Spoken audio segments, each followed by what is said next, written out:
Liability എന്ന് പറഞ്ഞാൽ എന്താണ്? നമ്മൾ ലൈബിലിറ്റി എന്നങ്ങ് പറഞ്ഞു പോകും. എന്താണ് ലൈബിലിറ്റി എന്ന് ചോദിച്ചു കഴിഞ്ഞാൽ എന്താണ്? നമ്മൾ പറയും ബാധ്യതയാണെന്ന്.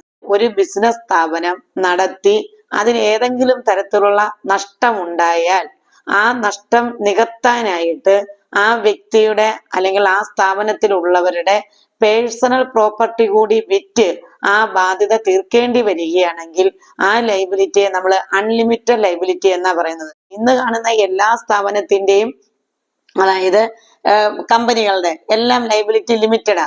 പക്ഷെ സോൾ ട്രേഡറിന്റെ ലൈബിലിറ്റി എന്താണെന്ന് ചോദിച്ചാൽ എന്താണ്? അൺലിമിറ്റഡാ. അതിന്റെ കാരണം എന്ന് പറഞ്ഞാൽ ആ ബിസിനസ് ആ വ്യക്തി ചെയ്ത് ഏതെങ്കിലും തരത്തിലുള്ള നഷ്ടമുണ്ടായാൽ ആ നഷ്ടം നികത്തേണ്ടത് അവരുടെ ആ വ്യക്തിയുടെ പേഴ്സണൽ പ്രോപ്പർട്ടി കൂടി വിറ്റ് എന്ത് ചെയ്യേണ്ടി വരും? നഷ്ടം നികത്തേണ്ടതായിട്ട് വരും. അതിനെയാണ് നമ്മൾ ലൈബിലിറ്റി അൺലിമിറ്റഡ് എന്ന് വിളിക്കുന്നത്. എന്നാൽ ലൈബിലിറ്റി ലിമിറ്റഡ് എന്ന് പറഞ്ഞാൽ എന്താണ്?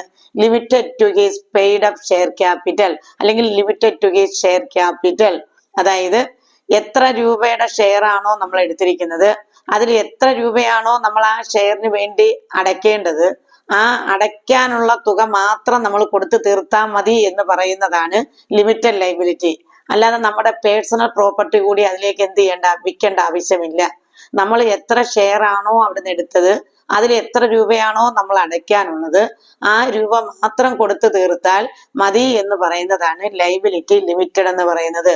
അപ്പൊ നിങ്ങൾക്ക് വ്യക്തമായോ? ലൈബിലിറ്റി അൺലിമിറ്റഡും ലിമിറ്റഡും എന്താണെന്നുള്ള ഡിഫറൻസ് പിടികിട്ടിയല്ലോ. പേഴ്സണൽ പ്രോപ്പർട്ടി കൂടി കൊടുക്കേണ്ടി വന്നാൽ അൺലിമിറ്റഡ് ലൈബിലിറ്റി എന്നും, എന്നാൽ നമ്മൾ എടുത്ത ഷെയറിന്റെ ഇനി നമ്മൾ എത്ര രൂപ അടച്ചു തീർക്കാനുണ്ടോ അത് മാത്രം കൊടുത്താൽ മതി എന്ന് പറയുന്നതാണ് ലൈബിലിറ്റി ലിമിറ്റഡ് എന്ന് പറയുന്നത്. എന്ന് പറഞ്ഞാൽ ലിമിറ്റഡ് ടു ഹിസ് ഷെയർ എന്നാണ് പറയുന്നത്.